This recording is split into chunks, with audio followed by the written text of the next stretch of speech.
जीवन बगिया ऐसी उलझी, फूल उगे कम कांटे ज्यादा, सिमटा जीवन डूबी सांसें, आना है तो अब भी आजा।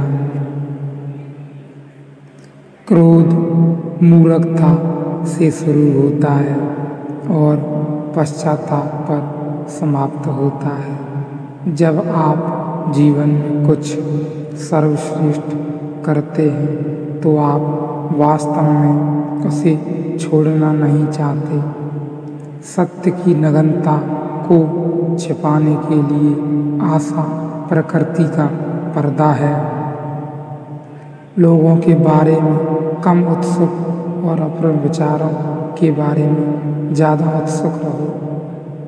मुझे प्रशिक्षण की हर मिनट से नफरत थी, लेकिन मैंने कहा छोड़ो मत, मेरे सूत्र अनूठे हैं।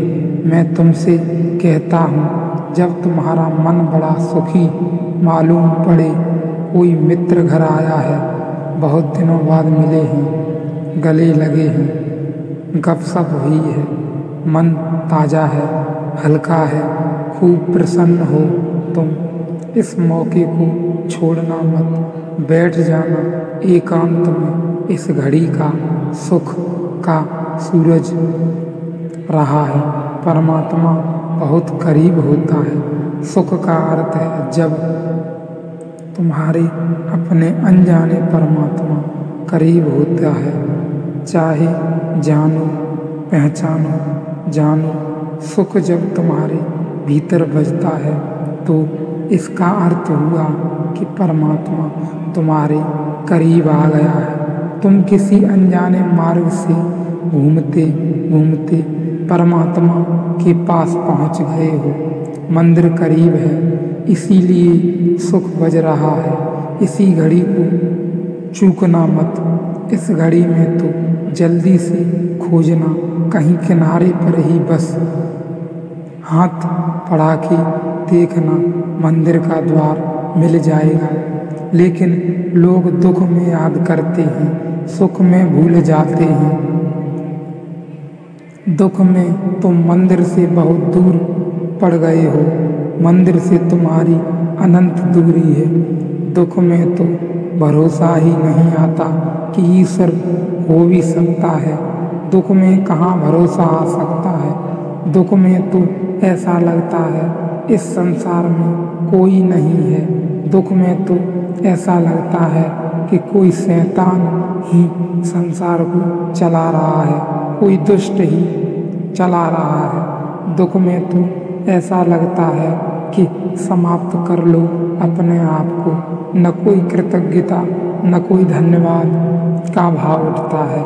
दुख में कैसे अड़े, लेकिन लोग दुख में मंदिर जाते हैं, मस्जिद जाते हैं, भगवान को याद करते हैं, प्रार्थना करते हैं और सुख में भूल जाते हैं। और मैं तुमसे कहता हूँ कि सुख में मंदिर से दूरी घटती है। सुख के क्षण में ही तुम करीब से करीब होते हो। उस समय सरक जाना, उस समय जमीन पर साष्टांग रख देना, सिर भूमि पर डंडी कील लगाकर लेट जाना, आंख बंद कर लेना। उस क्षण सोच लेना कि मिल रहे हैं पृथ्वी के साथ, एक हो रहे हैं पृथ्वी के साथ। तुम पाओगे कभी कभी आ जाती है लहर तरंग की तरह तुम्हारे भीतर, प्राणों में कुछ कप जाता है, कोई नई बीन बजती है। धीरे धीरे पहचान हो जाएगी और धीरे धीरे तुम्हें कला आ जाएगी। तुम धीरे धीरे पहचानने लगोगे कि कब इसके होने के क्षण होते हैं, कैसी दशा होती है तुम्हारी जब यह निकटता में घट जाती है बात। फिर तुम पहचान पकड़ जाओगे। तुम्हारी आत्मविज्ञा, तुम्हारी प्रतिविज्ञा, तुम्हारी पहचान धीरे धीरे साफ होने लगेगी।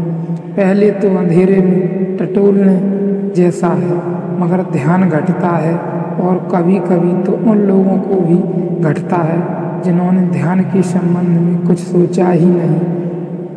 अधार्मिकों को भी घटता है, क्योंकि ध्यान की कोई शर्त ही नहीं। छोटे बच्चों को घट जाता है बजाय बड़ों के। एक तितली के पीछे भाग रहा है बच्चा।